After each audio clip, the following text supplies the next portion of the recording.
it obviously took a lot of time and a lot of hard work to get there. So how was it in the start? Yeah.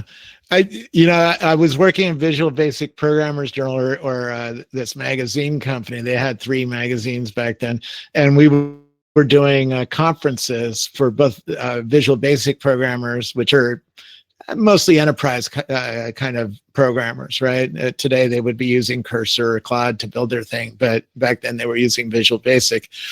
And because of the conference business, we started doing conferences for like CNET, which is still around as a media company. And I was running the speakers, so I would be emailing all the cool programmers and trying to get people to speak at the conference and talking with them. And I would be asking what should we cover this year in the web.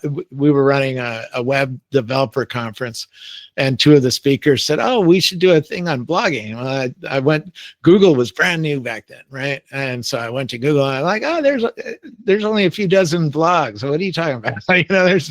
There's not enough people doing this yet for a conference session. Now, of course, there's conferences that cover this topic. There's been Blogger, which is conferences of female bloggers, right? So since then, but back in the early days, I didn't see it as important. But they talked me into starting one in about December 2000, and it quickly became pretty interesting because Dave Weiner was one of the guys who told me to blog, and he had a famous blog with thousands of people who were reading his blog. He still publishes every day today at scripting.com. But back then he was very influential. Bill Gates was reading him, and, all sorts of insiders were reading him because he was a programmer who started a company, sold a company to Apple, or not Apple, but he sold a company that did outlining software back in the 80s, right? The early days. And yeah, I just started blogging, and within a week I went to Steve Wozniak's Super Bowl party, and I started talking about programmers that I would be meeting behind the scenes at the conference I was running, and what they were telling me, "Oh, did you check out this app?" Whatever. Some of them would be announcing things on stage. And so I just started writing that, and that took off, and just became more and more important. What really was happening in hindsight, and it's hard to see paradigm shifts when you're in them, right? Because you're just living life and just keeping up with the internet. But looking back at that time, Google was brand new. And before blogs started, like in 2000, the only way to get published was to be in a magazine, right?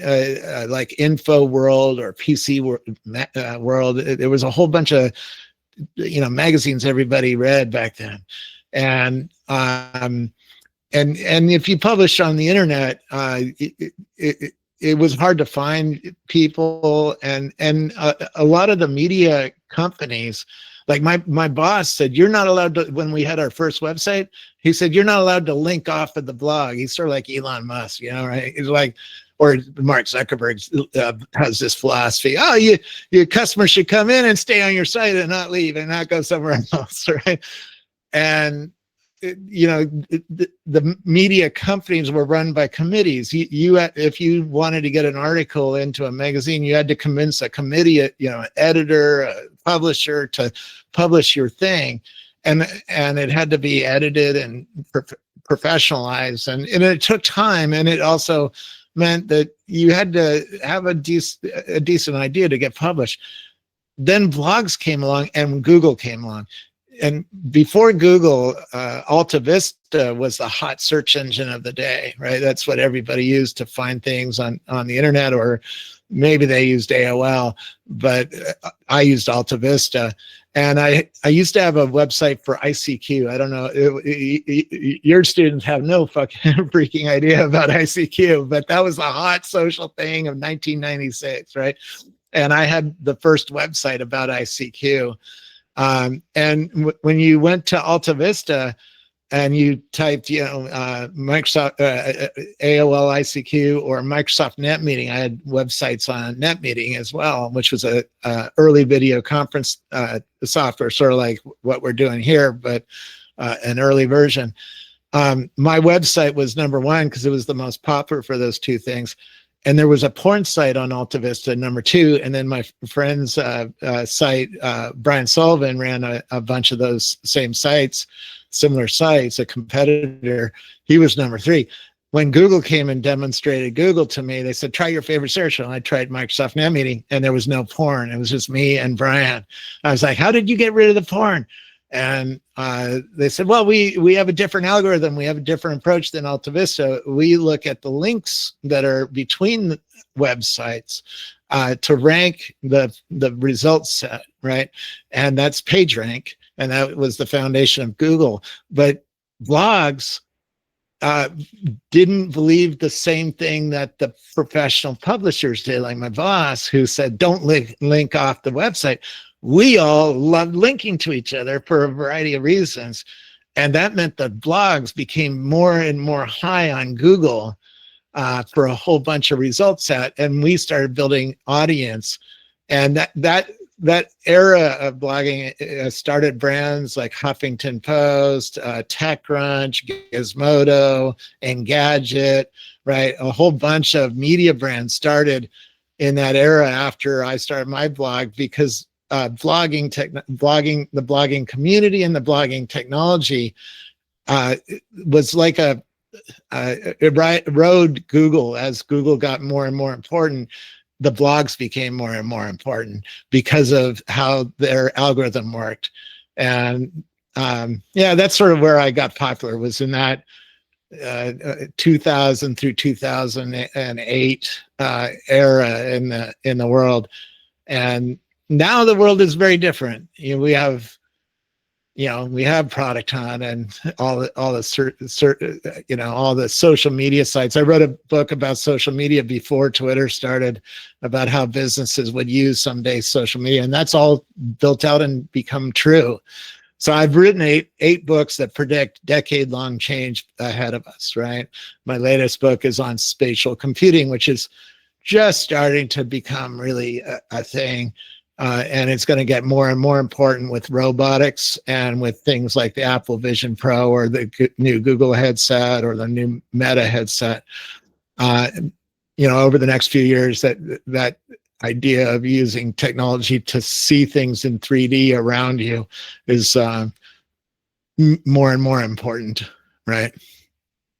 Yeah, of course. I saw. You guys are growing up when I was a kid, we just had Apple IIs. We didn't have internet. We didn't have, I didn't even have a tape drive on my first Apple II, right? I had a tape drive. I didn't have a disk drive, right? So my dad, a few months later, bought a floppy drive for it. Would sped up our loading of our games a lot. You have no idea how slow things were, or how hard they were back then, or how expensive they were. My dad's spent, I don't know, in today's dollars, $15,000 on our computer, right? So I was blessed to have somebody who was, fairly, not wealthy, but well enough off to buy a fairly expensive thing for the home early.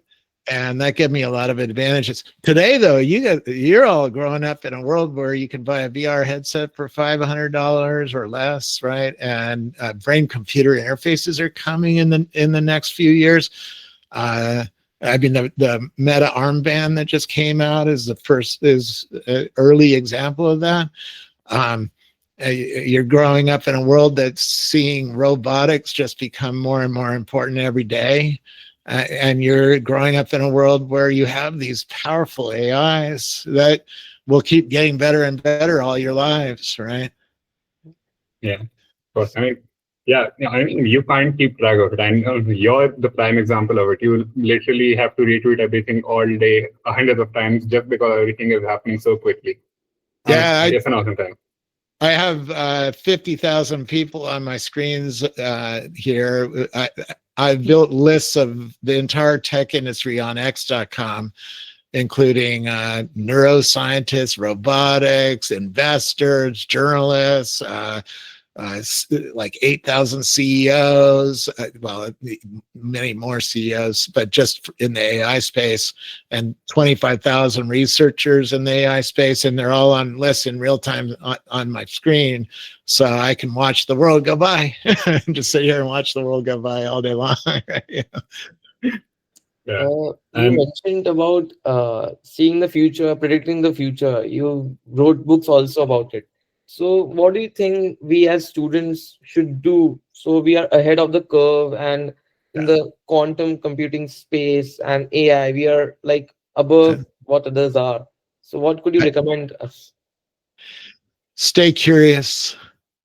I mean, that's the best thing to do with AI is if you're good at asking questions, you're going to learn.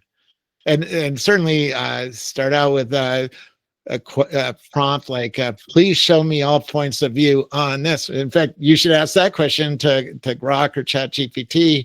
It's pretty good at laying out what you should do, to get ready for the future. you know, um, you're going to see a lot of change in your lives, a lot of job changes, right? A lot of people losing jobs and gaining jobs, new jobs coming along because of this. If you're really smart and trying to stay up to today's date, I just interviewed a guy who's building a robot to pick blackberries off of a bush for a farmer that he studied, right? And he built a mechanical robot with a very specialized physical air. So he has a lot of knowledge of mechanical engineering, how to make machines that work, right? And he built an arm to teleoperate that robot so he can do training. And that's what he's doing. I just saw him tonight. He has a series of blackberries on his table, and he's tonight training how that robot should find a blackberry, pick it up, and put it in a box. And he's doing that thousands and thousands of times, and he's using that to get the data to train a system with reinforcement learning so that he can build a model to run the robot and do it automatically. That's pretty close to the bleeding edge, and that's true if you're in China and building a humanoid robot, or at Tesla Corporation building a humanoid robot. That's the bleeding edge today. In your career, I mean, by the time you get out of college, that's going to be pretty far along, right? In 7 years, by the time you get out of college, we're going to have humanoid generalized robots that are going to talk to you and walk around your city and do anything you ask them to do in a generalized way. They might not do a specific thing like the BlackBerry guy. He built a specific robot that's doing a specific task, a single task. And there'll be hundreds or thousands of those, maybe more, but many specialized robots. But then you'll have these humanoid generalized robots. And that's coming in the next 7 years, right? So by the time you get out of college, you're going to have a very capable robot that can dance with you, can play cards with you, can clean your toilet, can cook you dinner, can do your dishes, your laundry, right? And the price might start fairly high because we just can't make enough for the world yet. And even including China, which is very advanced at making things like this at scale, right? But the price will start coming down. In 1989, when I studied with Steve Wozniak, he showed me the first color printer in Silicon Valley, and the Kodak printer, dye sublimation printer, to run Photoshop 1.0. And that printer was $45,000. Today, a $79 printer is way better than that printer was back in 1989. So even if a robot starts out at $20,000, $30,000, $40,000, it over the next few years, it will come down and cost a lot because there is going to be a scale at making these things. And India plays a huge role there to make robots and make things, because you have so many people who can work in factories to do that. at least until the robots start building themselves, you know, which will come. And that's one thing I would be like thinking about. I don't want to work in a factory making something. I want to work in a factory making the thing that makes the thing, right? And study computer science and sciences so that you can participate there. There's also the real exciting stuff. If I was just starting my career, is biological sciences. I just interviewed a startup that is building organs for you, you know, kidneys or arteries. If you have a heart attack and you need a new artery, they actually build microstructures and then they embed those with stem cells that come out of your own blood, and they grow the artery around these microstructures, right? So to build something like that, you need a STEM degree. You need to understand, you know, biological sciences, chemistry, and be a fairly, you know, deep thinker and understanding of how to work in very small cell size structures and how to do that. That's not your average everyday person, right? But if you know how to do that, you'll have a pretty interesting career, I have a feeling, right? Of course. Great advice. I love it. And so let's use that as a bridge to we were at your career earlier, and so let's talk about the time you started at Microsoft. How did that end up happening? And you were there for 3 years. What did you see, and what was Yeah. the feeling like then? Well, I took a job at a little blogging, Dave Weiner's blogging company. It was called Radio Userland. And I ended up running the phones and the books for the startup, right? And this was back when the dot-com bust happened, right? So it was very hard to find customers back then. And we weren't very good at it. I wasn't very good at it. I ran the books, so I knew 6 months in advance that we were running out of money and we were going to be bankrupt in 6 months. And I ended up actually laying myself off in March of 2001, I think it was. Let me think about that. 9/11 happened, which was in March of 2002. So 9/11 happened. I got in a car wreck. I got a divorce. I got re-engaged to my current wife. This was all 2001, right? End of 2001. And I laid myself off in March. And I had to take a job at, you know, a job that I didn't want to do really, but it was answering telephones for NEC Corporation in their mobile solution group. But I was like, I don't know what this job is, you know. But I did it, and I learned SAP there, right? How to do inventory management of a fairly big company, how to do customer service, and take care of all the salespeople. And then I would answer the phone once in a while. A random person would call up and want one of our mobile computers. They made something that looked like an iPhone back then, and something that looked like an iPad, and a few other mobile devices that they were selling. And a guy named Vic Andotra called me up and said, "Hey, I saw you talking about this new tablet that's coming out," because I was leaking information about NEC's tablet. He says, I want the first one. And he said, don't sell Bill Gates the first one. I want the first one. I'm going to give you my credit card right now. I want the first one. Bill Gates actually did get the first one, but he flew his jet to Japan to meet the CEO of NEC to buy the first one. But a couple months later, he calls me back. He goes, I need 450 of those. So he was an executive at Microsoft and was showing around the tablet and got Bill excited about it. And then Bill wanted him for the CEO summit that he had. So yeah, at Microsoft, they fly CEOs from all over different kinds of companies to have a summit with Bill Gates. And they were going to give away this $2,000 computer as a gift to everybody who came.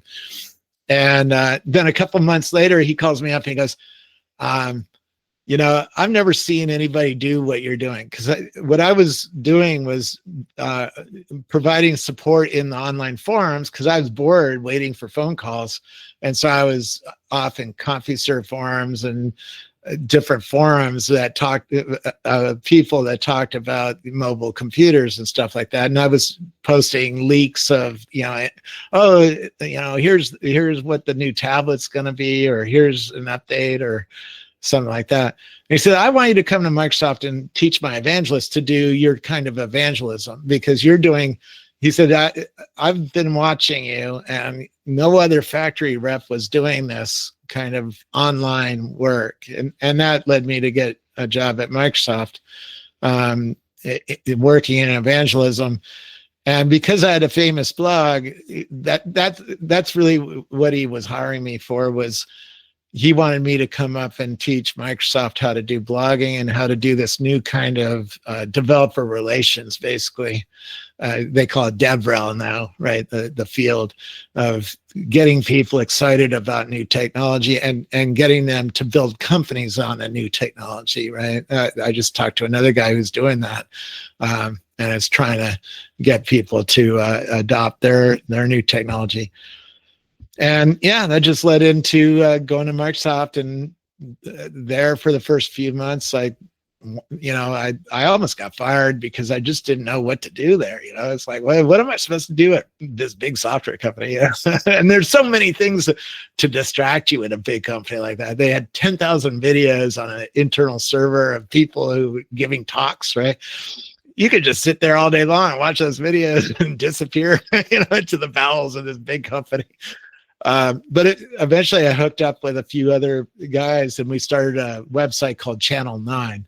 And that was a website to change the perception of Microsoft around the world. And I had this idea, there's this new internet video stuff that's just starting to come up. YouTube was just starting about this time, right? Or it might not have even started. I think YouTube started even a little after I started, but there were a few early services that used internet video, really bad, small videos with, small frame rate and shitty looking.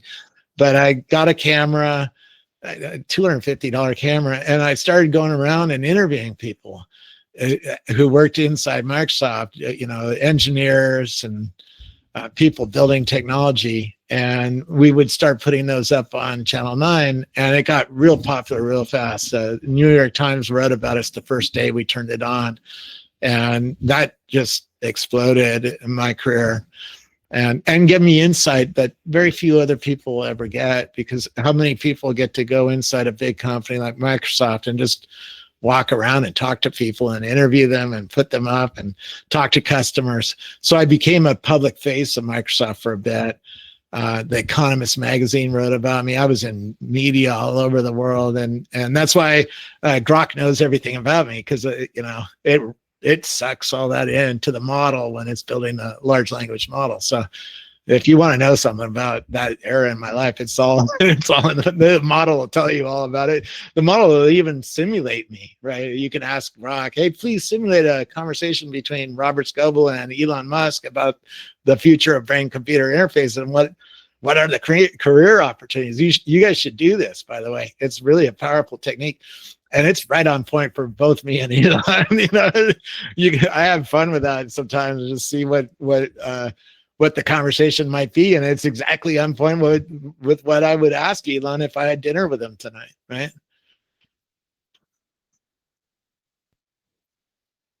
So let's move on to the next chapter then. So how did you end up? So of course, your one of the best stories I would say is I heard it on a space once, that when Elon gave you the first ride in the first row, and it was an awesome thing to hear about. And how did you end up actually meeting him then? Were you guys in the same neighborhood in Palo Alto?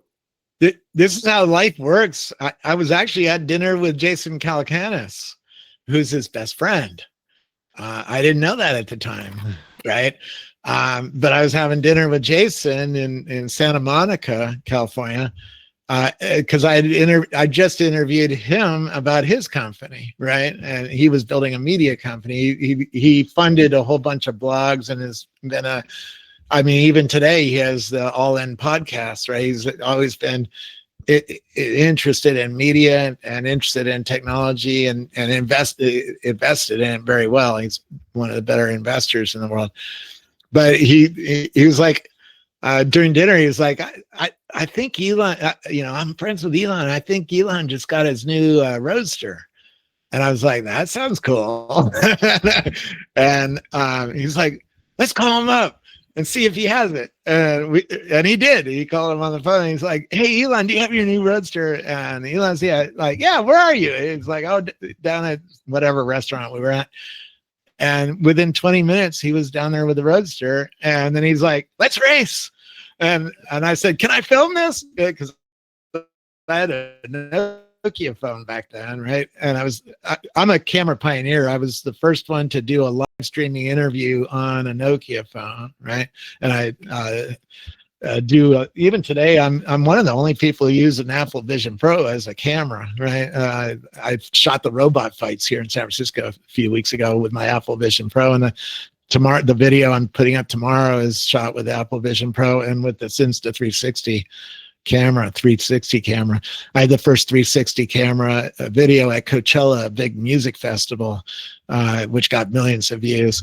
But anyways, I ended up, Elon and Jason raced. Jason had a Corvette back then, and Elon had the new Roadster, and I sat in on the Roadster and was interviewing Elon live streaming, which unfortunately that video is gone. The pictures from that night and the blogs, and it got wrote about it by all the auto press.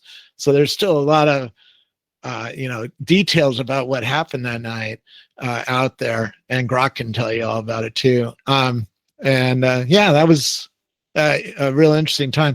I mean, I remember he was like, electric motors are going to change the world, and the reason he wanted to race was to demonstrate to us how much more torque an electric motor had than a gas motor, right? And he's like, yeah, someday I'm going to make a car that's cheaper than a Toyota, and I'm going to go and compete with, a Toyota or a Honda or Ford with electric vehicles. And he had that clarity of understanding of where he was going to go, even back in the early days.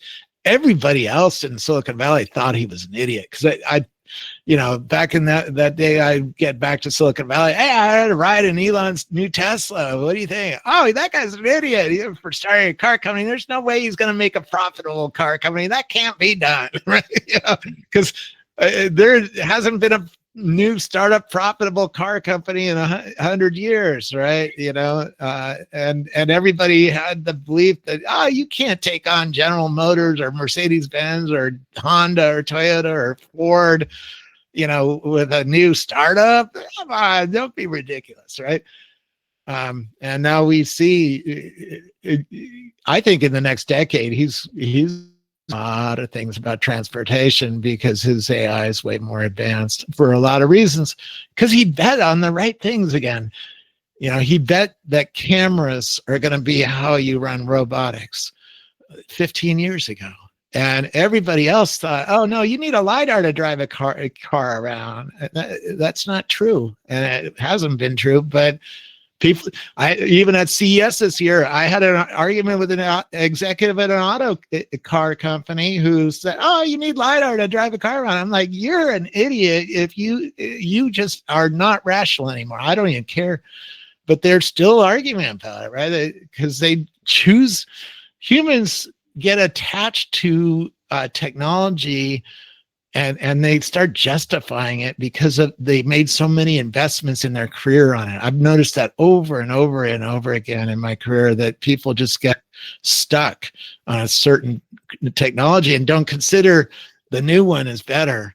Clayton Christensen read a book, Innovator's Dilemma, that's sort of about this, that a transistor comes along and it's not useful. It's only useful for a little cheap AM radio at the beginning, right? but it keeps getting better and better and better, and now it runs our entire economy, right? And, and it's hard for humans to see that future where things are technology keeps coming and keeps changing and getting cheaper and smaller and faster. Moore's law, right? Most humans can't really understand that in 10 years, a computer is going to be a lot cheaper than it is today and a lot more powerful. I mean, without even considering like quantum computing or other kinds of computing technologies that are coming. Yeah, definitely. And so that was actually the first time that you met Elon in when he gave you the first car, right? Yeah. Oh, wow. Oh, that's unexpected. That was the first time I met him. That I might have briefly met him earlier, but real briefly, Yeah. and he wasn't. He was running PayPal back then, right? Something, right? But I didn't have a conversation with him. But yeah, that was the first time, and we chat on DMs. He doesn't take me on his private jet or anything like that.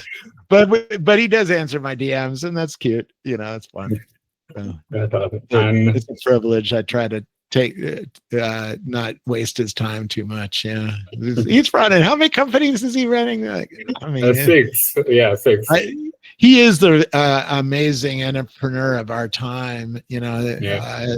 There's nobody that's running that quantity or quality of company. And whether it's SpaceX or Neuralink or Tesla or XAI, right now, why did he spend $45 billion buying that? But you wait, a new algorithm is going to get turned on in a few weeks that's completely AI produced, and it's going to know everything about you, everything about me, everything about what you're publishing or what I'm publishing, and it's going to decide whether to distribute there, and it's going to make a new kind of system possible, and it's really going to inform the robot, because in 10 years, are you looking at X? No, you're talking to your robot about the news. I've already seen the R&D for this, right? I was talking to Donald Trump in one of the labs, and in a VR headset or even on your phone, it looks like Donald Trump, walks around the house like Donald Trump, dances like Donald Trump, sounds like Donald Trump, and because of the AI system, they're doing RAG underneath to go and look at all the news articles that are being published right now, like watching X or watching Reddit. And he was able to talk to me about what the real Donald Trump was doing in the White House right now, right? So, and they're building a bunch of virtual beings like this. Tomorrow, I'm putting up a video of a company that's making a virtual being dog, a little virtual dog. And it remembers you, has a personality. It's pretty and it's trained by educators. It's a dog aimed at young children, 1 to 10 years old, to make their education better. So we're starting to see AI start to get into education of people, and that has a very powerful shift in culture coming, in your lives, that you'll be able to watch from the beginning to where it goes, because it's pretty good. And the AI underneath evolves. It evolves. It watches how you learn. It evolves to adjust itself to teach you better, right? It's like, whoa, that's really pretty important, and a pretty big idea. Whether it becomes a profitable company or not, I have no idea. I have some feelings, but it's so early and so new that we might see, have to see several different companies before we see one that really hits. But and that's been true in the past, right? There was other social media sites like Friendster and MySpace, that went away right before Facebook and X came along. And X and Facebook are going to have to change as well due to this new world that's here, right? Yeah. And so actually, you brought up the point of Elon running 6 companies. So let me ask you a controversial question then. Over the Yeah. next or 10 or 20 years, which one do you think is going to be the most consequential for the world? Because obviously it's like it's four companies and four very, very big industries that are futuristic. Well, um, the the robotaxi network is going to change the road.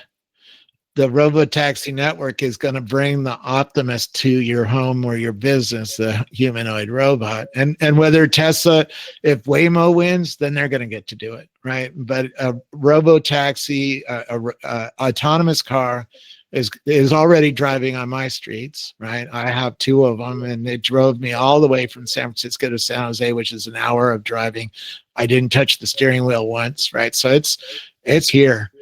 It's just not, it's not distributed to the world yet. We haven't made it cheap enough or available enough to the world. But over the next 5 years, I think that's going to dramatically change. You're going to start seeing Waymos in your neighborhood and Teslas and your own companies, because I know at least a couple of Indian companies who are building autonomous cars. But anyways, the autonomous car is going to bring the humanoid robot. The humanoid robot brings everything as a service to your home. It's going to dramatically change the home and change the business.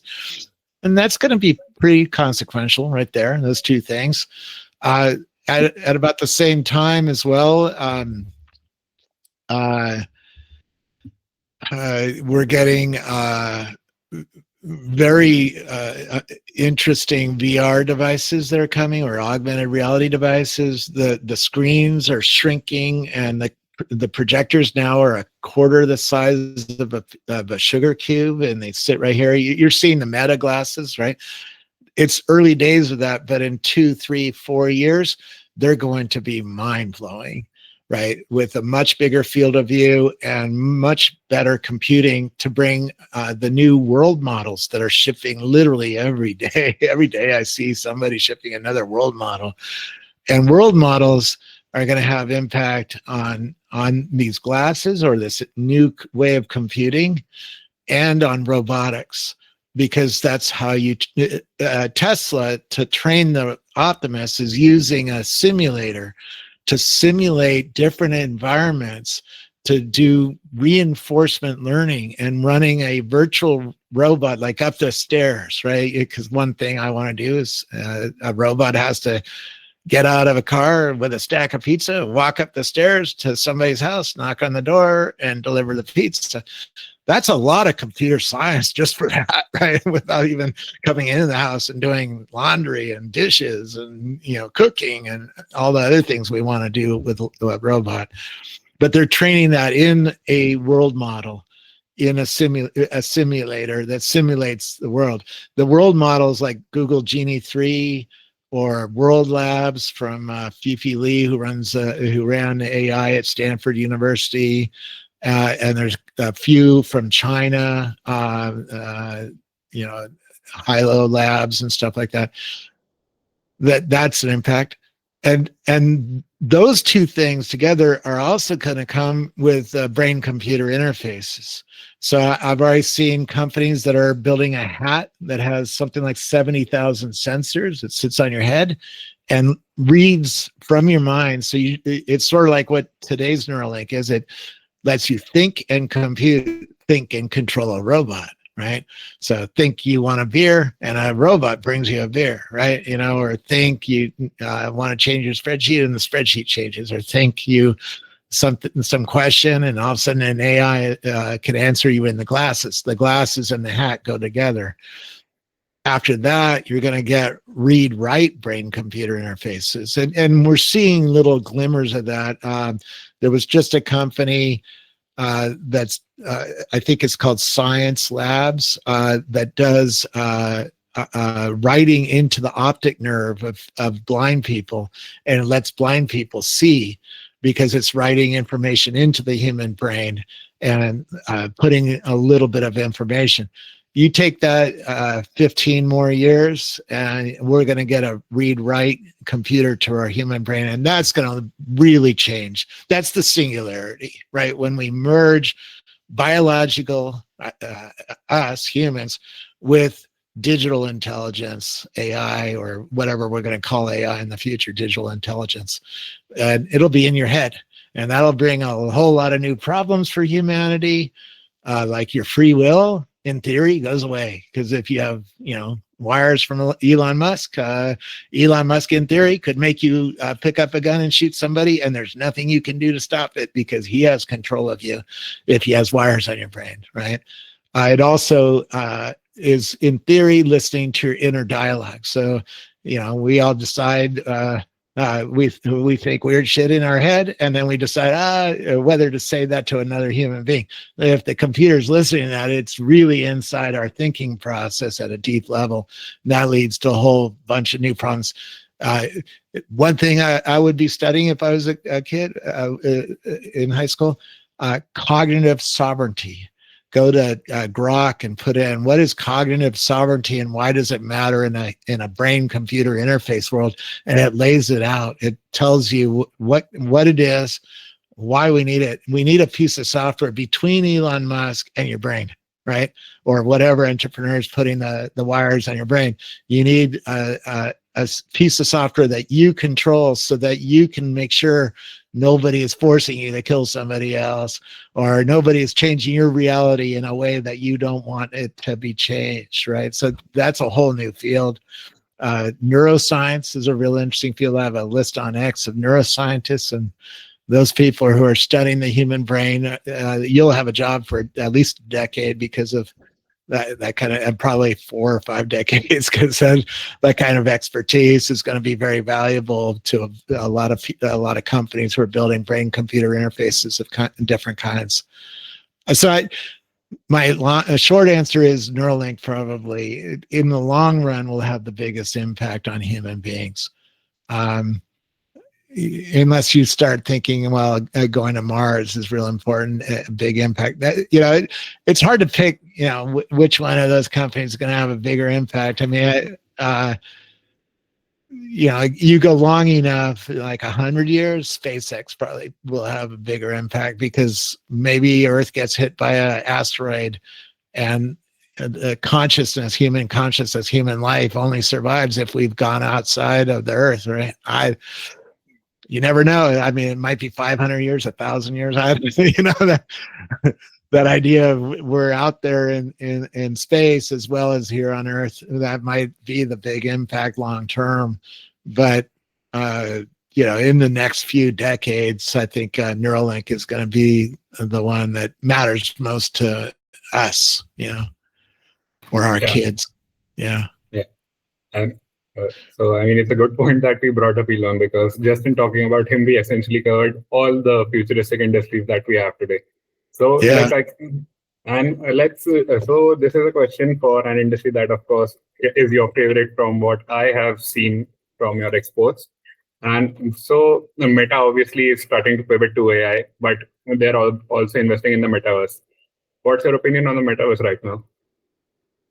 Well, the metaverse to me is morphing into what I call the holodeck, because what you can do with like a Quest 3, a VR headset before today, the 3D environment around you is all vectors, right? And it's not photorealistic, and there's very little AI that's controlling that 3D environment around you.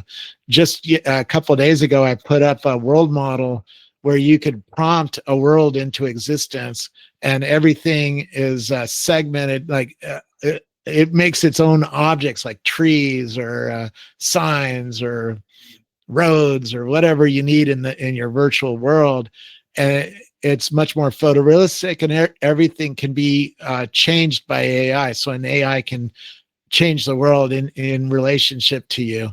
And so I call that the holodeck, where we have a 3D environment like in Gaussian splats, or a newer technology. There's several newer technologies even than Gaussian splats, but today the 3D thinkers are thinking with Gaussian splats for one thing and vectors for another. But having a pair of glasses that lets us see this 3D environment that's generated by AI at some level and able to be manipulated by AI at another level is what I call a holodeck, and it goes beyond what Mark Zuckerberg was talking about with the metaverse, or Ready Player One or something like that. I think 2 years from now we're going to be in a completely different world there, and it has deep implications on a lot of things that don't have anything to do with video games, right? I know surgeons who use a HoloLens to do surgery. It overlays the scans on top of the body and builds a 3D image of your internal organs, so that when they're cutting a tumor out of your lung or your kidney or something like that, they can see everything in 3D, and use a robot to do that even, right? So that that's an example. That's holodeck technology that I'm talking about,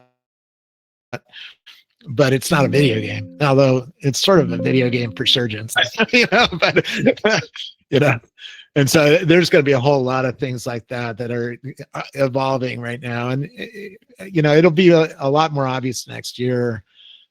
Google just came out with a VR headset this last week, right?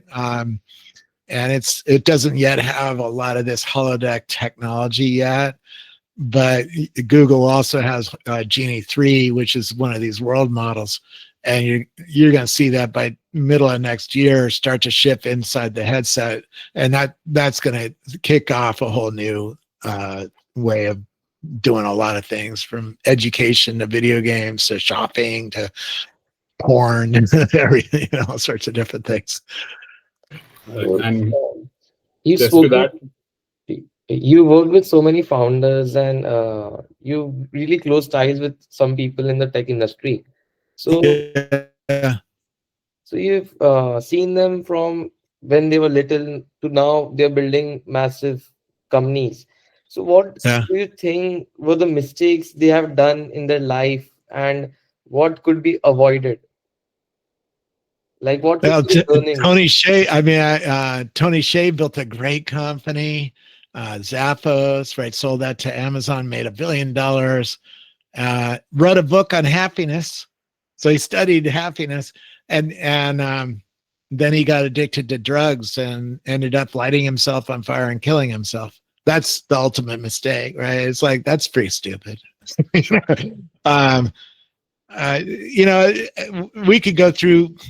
I mean, uh, the day the iPhone shipped, I interviewed Nokia's CEO at CES, and I interviewed RIM CEO that day. And their mistake, in my view, is arrogance. If they had said, you know what, Apple just announced an amazing product, and we're going to rework our entire company and react to that and come up with a better product than they have, they'd still be around today. We might not even, Apple might not even, right? iPhone didn't really sell for 3 years.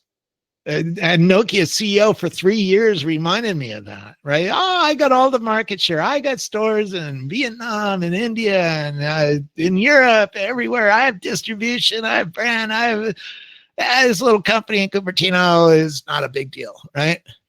And for 3 years, he took that stance because he didn't have the ability to make a new product. And now he's gone. Right, Nokia's gone. Nokia's still around, but not making phones of that note. Right, they were the dramatic market share leader, and so Silicon Valley and the world is full of this. I mean, when I worked in the camera store, I'd sold millions of dollars worth of Kodak, paper and film and supplies and stuff like that for darkrooms. They're gone. They invented the digital camera. Kodak did. But I got kicked out of their booth in 1989 because I knew more about their color printer than they did, and I made them look bad to their customers, right? And I was more excited about the future than they were. I knew digital photography was going to be important someday, and I wanted a digital camera. I didn't care about film. That's not how they looked at it, because they were chemical engineers and they couldn't change their mindset, and they were arrogant because they were number one. And arrogance kills companies, and really existing customers kill companies. right? Bill Gates didn't want to build an operating system.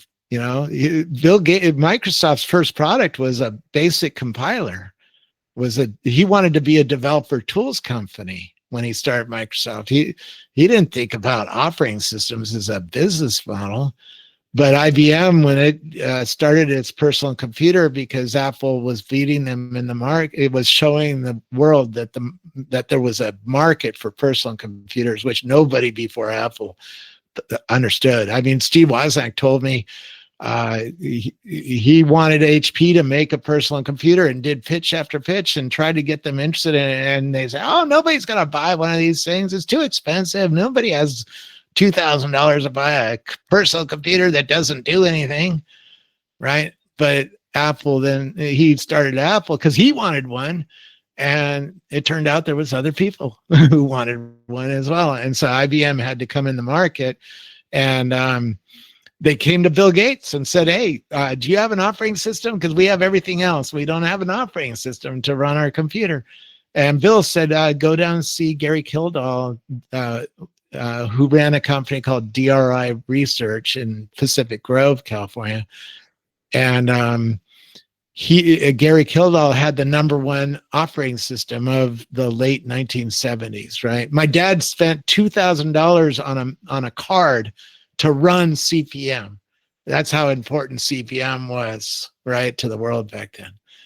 And IBM got turned away by Gary Kildall twice.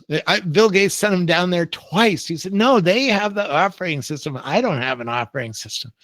But the second time they came back and said, "No, these guys aren't dealing." And I heard the story from the CTO who was in the room with Gary while this was going down. He said, "The real thing that we couldn't wrap our head around was we were selling CP/M for $2,000-$3,000 a copy, and IBM only wanted to pay $25. And we couldn't wrap our head around firing our customers and saying, no, we got to get rid of these customers just to satisfy IBM with a $25 CP/M. It didn't work in Gary's head. And Bill finally figured this out and found somebody who had, I've heard the story from the guy who wrote it. It's not really a clone, but it was inspired by CP/M. Tim Patterson at the Seattle Computer Works, which is a little store in Seattle that was building custom computers and custom things like operating systems. He sold the DOS to Bill Gates for $50,000, and Tim didn't know why Bill wanted the operating system, but Bill had IBM as a customer, and Bill had a lawyer father who wrote the contract so that he could sell that to other companies. And that's why Microsoft is Microsoft today, right? They were able to sell a $25 operating system to Dell and a whole bunch of different companies all over the world. It's the arrogance that gets you, and it's the existing customer. It's hard to change. It's hard for human beings to change once you get a business model working and, have customers paying you $2,000 for something. It's really hard to change and satisfy a new market, right? And see that new market and see the potential. And that's why startups exist, because the startups don't have that. Even Elon, I talked with Mercedes-Benz engineers here in Silicon Valley at their R&D facility, and right after the first Model S came out, and I was like, "What do you guys think about Elon?" And they were angry. And I'm like, "Why are you angry at Elon? What's going on here?" And it turns out they had everything Elon had in the lab, but their executives in Germany killed all the programs. Like back then, a car had a knob between the seats to control the computer up front, right? I'm like, "Why are you doing that? Why don't you have a touch screen?" "Oh, our executives didn't want fingerprints on the glass," right? Well, what about putting a computer in the glove compartment that you can always upload and download to and improve? "Oh, our executives, they're freaked out about getting hacked. They don't want to do that, and they don't want to pay. They don't understand how they're going to pay for that to be included in every car because it costs $1,000, and who wants to pay another $3,000 for their car for something that nobody knows why they need it. Elon knew why they needed it, but the executives in Germany did. And there was several decisions like that just kept, all the other car companies just give up because of the existing customers and the arrogance and the inability to change. And Elon didn't have that, and he didn't have existing customers. He had to earn new customers and take them away from the old companies. And so he had a new approach, and that's the story of startups, right? Yes. And you actually bridged me to my last question, and then we'll take the audience questions. We've already taken a lot of your time. So, do you think that Apple is making the same mistake today with AI, with spatial computing, or whatever? Yes, but it might not cost them because they're turning the corner and they have so many advantages. And because they're behind because of their privacy stance, right? They don't want to freak out their users by, doing too aggressive a model building with the data. I mean, Apple has all my photos, all my email, all my calendar, all my contacts, all my location. My phone has a 3D sensor on it that is right now putting a data pattern on my face 10 times a second, looking at my face, making a 3D model of it, figuring it out every second. It's in front of me is doing that. You can see it with a VR headset. You can see the data pattern on your face, right? I interviewed the guy who started the company PrimeSense in Israel that made the 3D sensor that's in the front of every iPhone, right? Where was I going with that? They have so much data that they could really freak out their customers, and they have a very strong privacy marketing strategy at minimum, and we can say it's real, that it keeps them from building models. So they had to rethink how they were approaching AI. And in the last couple of weeks, they've started shipping papers that are really pretty amazing papers. If you can go find the last 2 weeks of Apple's AI papers, they're building graph databases that are just amazing to really think through for joining all of the data on your phone together for a new kind of assistant and other things. And they're starting to build data centers. I just shared on Twitter today that they're starting to build data centers to build models and hold the GPUs or the AI inferencing computers. They also have invested a lot in AI inferencing. Every computer, NVIDIA just came out with a DGX computer that's an AI inferencing computer. Well, a top of the line Macintosh is faster than that, right? So, because it has more memory bandwidth than the DGX computer. And so they have a lot of power in their current hardware, and that's just going to get better. And in a couple of years, they're going to come out with a pair of glasses that's going to be way better than what we've seen from Meta so far. And they have such a great ecosystem, to make that much more useful. So they might go from really sort of stupid right now, because Siri is stupid compared to ChatGPT or Grok or Gemini. And it sounds like they're also doing a deal with Google to use Gemini as the back end for Siri, which the Gemini model is really good. A lot of robots companies are using Gemini because it's better at multimodality or seeing the world with a camera than even OpenAI. And so they could go, and they know this at Apple, that they can be last. They've always been last. They weren't the first personal computer. There was other personal computers like the Altair and stuff. They weren't the first computer with a GUI. Xerox PARC had that, right? Drop down menus and graphical user interface and a laser printer. That was all invented at Xerox PARC. They weren't the first with a smartphone. The Nokia and RIM and Palm all had smartphones before the iPhone. They weren't the first with headphones. They weren't the first with audio players with the iPod, right? The iPod, there was Creative Labs and a whole bunch of other devices that did, digital music before that. And they know they weren't first with a VR headset, right? Mark Zuckerberg's had a VR headset for years before Apple got in the market. So they know they can come in late and completely change the market by putting together a much better product. Coming in late is a real advantage. I mean, Google was not early either, right? Google was like the 17th search engine. And they were after Alta Vista. Alta Vista thought they had the whole search engine market wrapped up. That's how people were going to use the internet, right? And then Google, this little startup, comes along and just takes that over, and now it is one of the biggest companies in the world. So I don't know where I was going on with that, but yeah, Apple. I have a feeling Apple's coming back.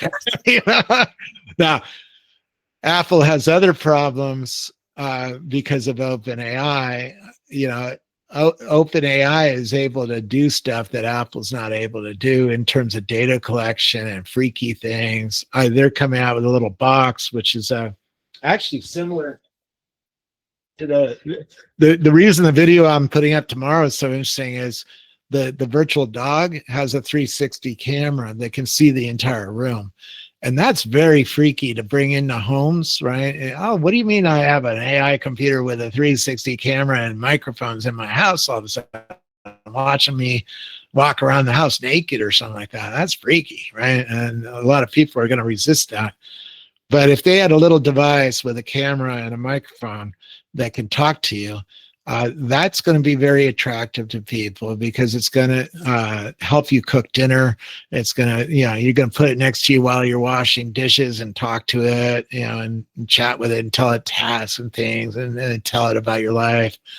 And it's that camera that's going to be the data collection device for the robots and for the brain computer interfaces. And OpenAI is aggressively going, it has a strategy for the next decade to go after Apple in those areas.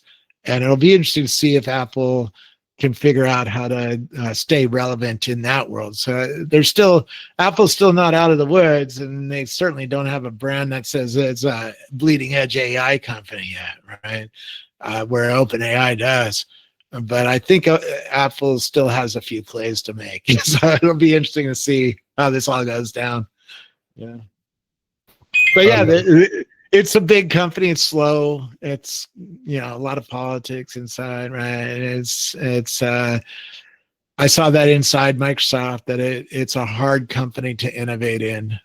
Just a lot of constituents, a lot of politics, a lot of meetings, a lot of different customer demands to decide between, a lot of internal demands to decide between, and those kinds of things just keep a company from shipping pure products that are really amazing, right? And we'll see. I think Apple has a couple of years, and I think we'll see how good they execute.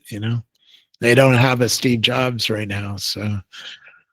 They have a Tim Cook, and he's not the same, right, in terms of really understanding product the same way. Yeah. All right. We've already taken up a lot of your time, so let's get the audience questions going. Yeah. Sure. Yeah. So we've got a question from Soumya. If you were building a startup today in the AI era, what kind of product would you create, and why would you create it? I mean, I saw a company making little humanoid robots. I saw the BlackBerry guy. I saw a guy making an autonomous bicycle to go in bike lanes. All right, there's a lot of interesting ideas there. it's hard. I don't build companies because I don't come.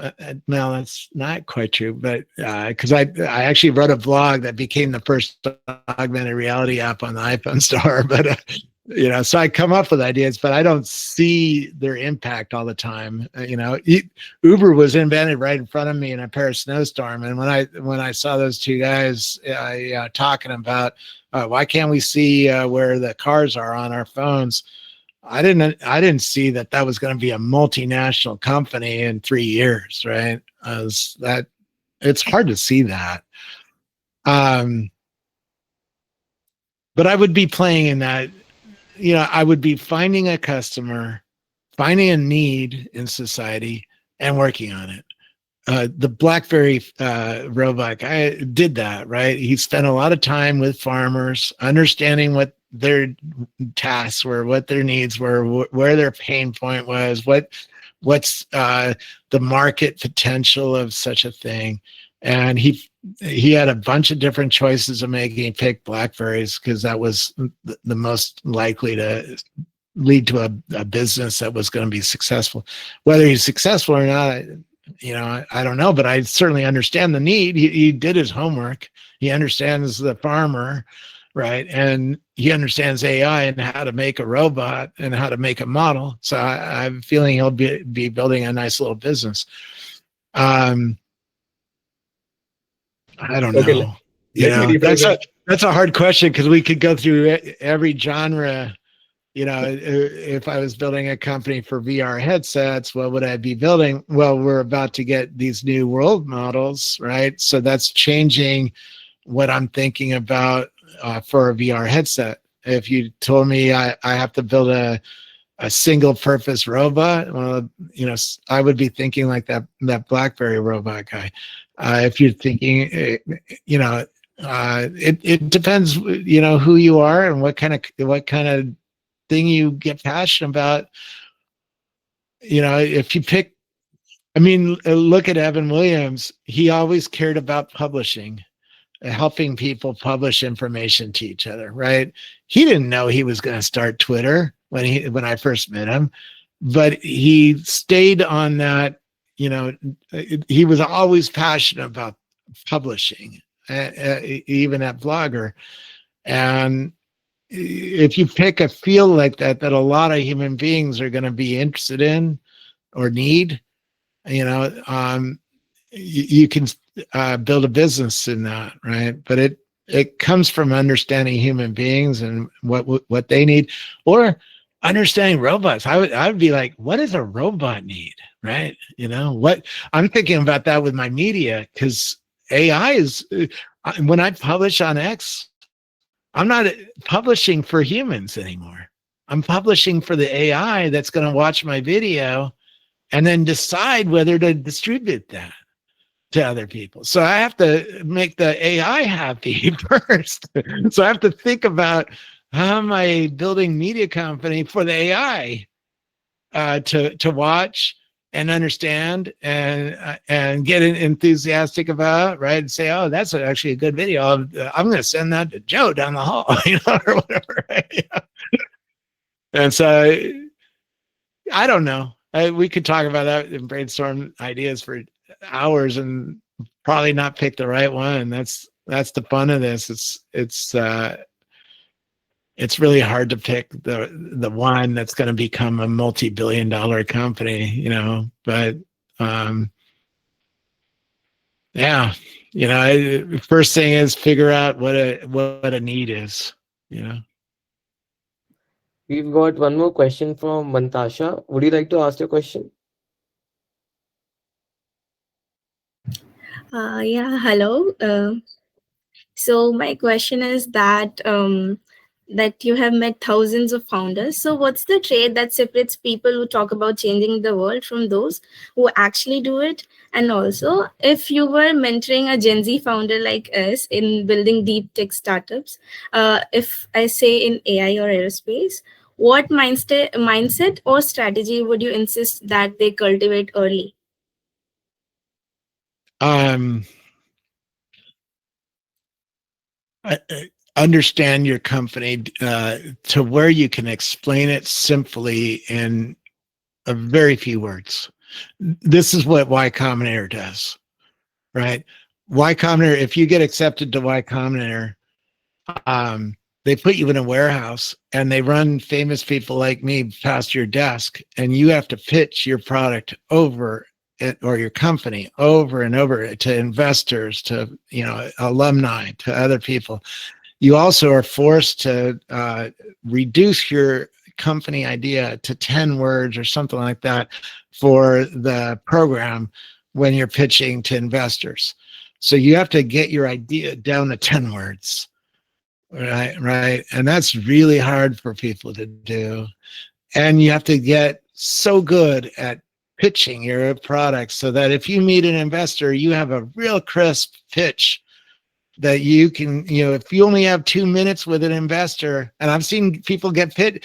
Saeed Amidi, who runs a big incubator here, he said he funded somebody in an elevator ride, right? A literal elevator ride. So, and maybe a little longer, but 2, 3, 4, 5 minutes, right? And that's what you get on stage at Y Combinator. You get 3 minutes at the end of the program to pitch to 5,000 or 3,000, 5,000 investors, right? And you have to be very tight and very practiced and very crisp on who you are, what the market size is, who your team is, who the competition is, and why you matter, right? And if you can do that, you have a chance. Right? You have a chance. And not everybody gets to, even that gets accepted at Y Combinator, gets to pitch, right? They filter people out if they're not good at it. And if the company isn't working or isn't getting a customer. They like it if you have customers, right? And they really like it if your customer is growing, right? If you get more and more customers every day, you'll get funded or accepted to something like Y Combinator or Founders Inc. or even programs where you are. The investors like that kind of stuff, right? So yeah, that's the tough thing about building a company is understanding what your special sauce is and why it matters and why you have the team to do it and why you're better than the competition, right? And if you can get there, then you have a shot, right? I don't think we have. Oh, we have one more question. Yeah. Cool. Yeah, it's a fun world right now. One thing I would do is understand the lists I built because they're literally the entire tech industry. Watch what founders are writing about, right? Look at other founders. Look at what I have the investor list. Watch what they're funding. That'll teach you a lot about, the game. Understand the game. It's a game. It's not like playing cards, but it's a game and it's all there and you can watch it in real time and understand it and then start building relationships with people, start commenting on them and start asking questions, why do you do this? Start trying products out, build some taste, right? I have people that keep saying that in this new world, what's going to matter is taste. What they mean is, how good are you at picking the problem to work on? The BlackBerry guy is a good example of that. He spent a lot of time in farms and, thought about a bunch of different kinds of things a farmer needs to automate and pick that one. That's taste. It's making a choice to focus on that. And now every day he's working, he's there in the office at Founders Inc. At 8 a.m. and he works till midnight doing his BlackBerry over and over and over and training his model. That's what it takes, to really get there, and build something new. Yeah. Yeah. And Prince, you can go ahead with your question. Thank you, Rudransh bhai. Yeah. Hello, Robert sir. Hi there. I have a question that if I will give you a list of your favorite 500 companies, which company would you invest today? Oh man.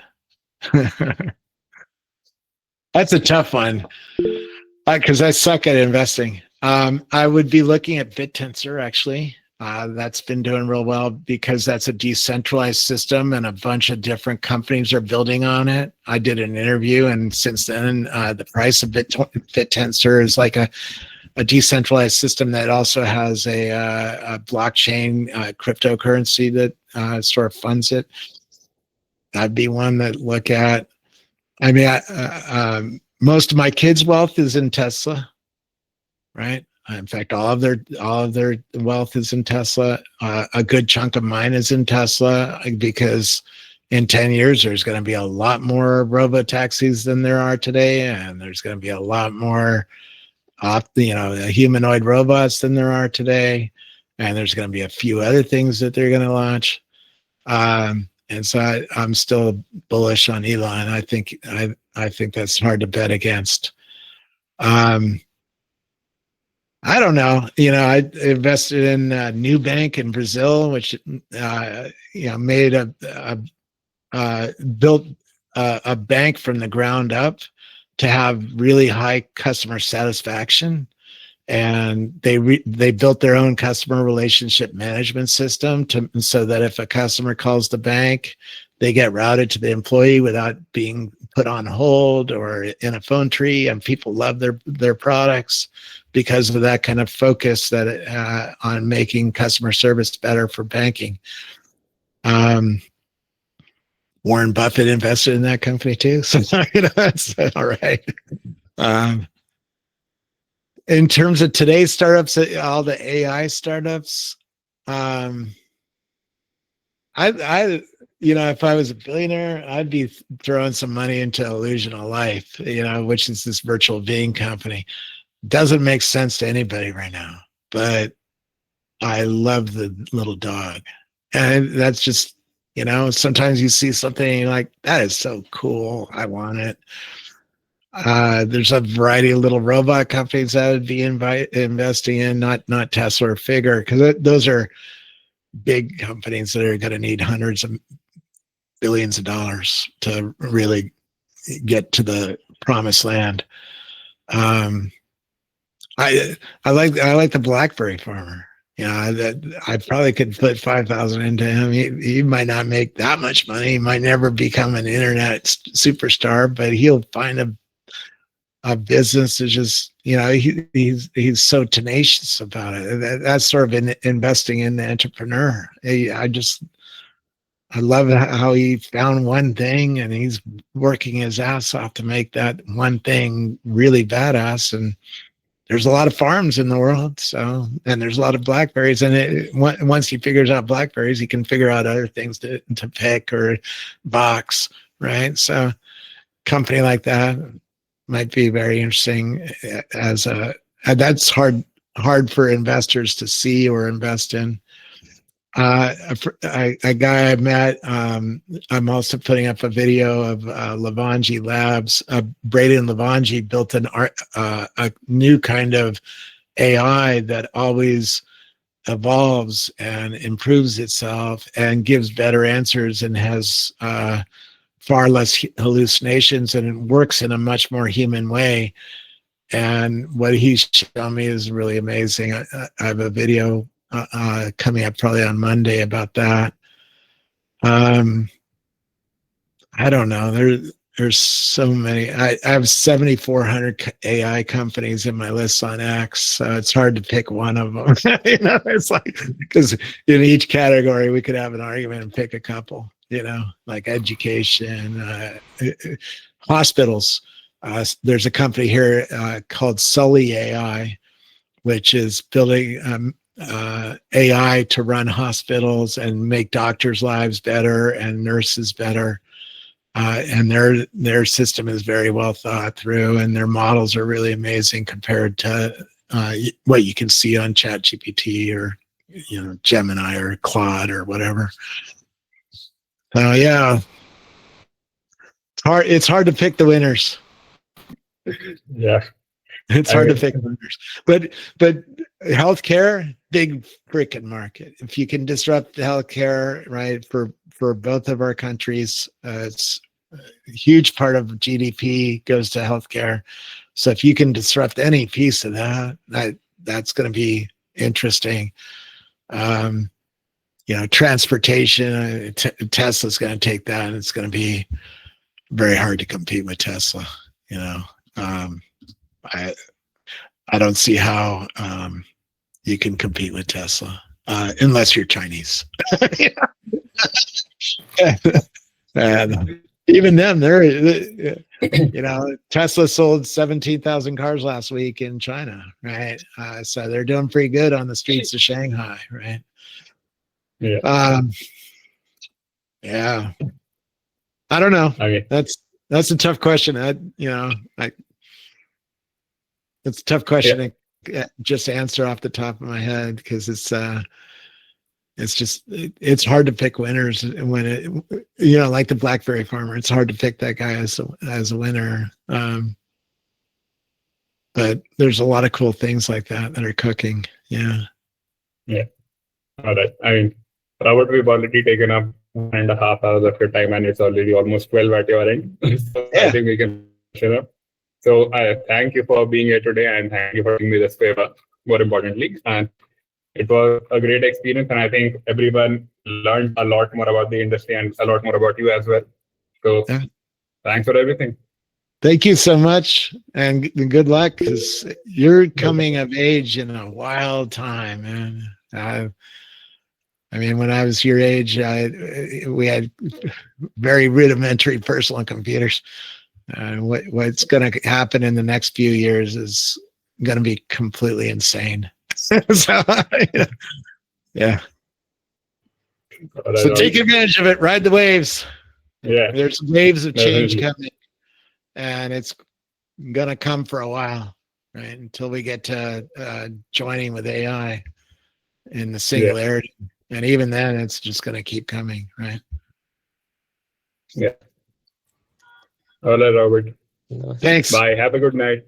You too, or whatever it is where you are. Where are you? By the way, where the heck are you all people? I think me and Shaurya are in Indore in India, it's central India.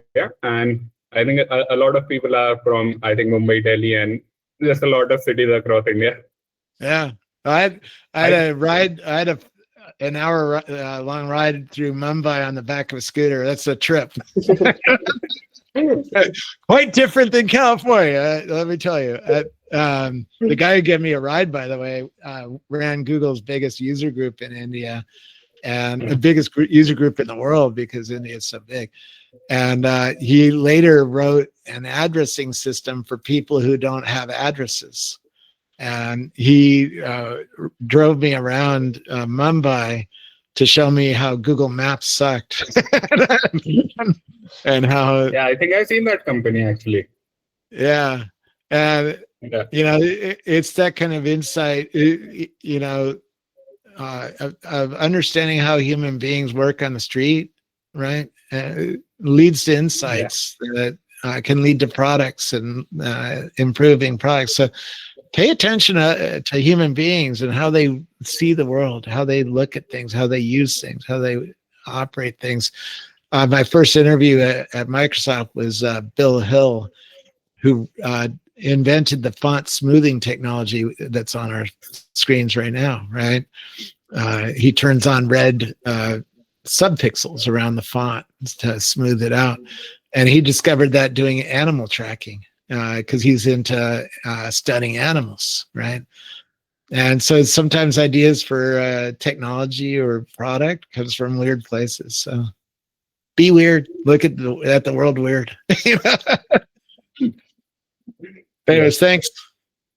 Thanks, Thank you Robert. so much. We had a lovely session with you. We'd love to have you once more if possible. I love it. I'd love to hear more about what you guys all are thinking and doing, because that's how I learn as well. All right. We'll work something out then again.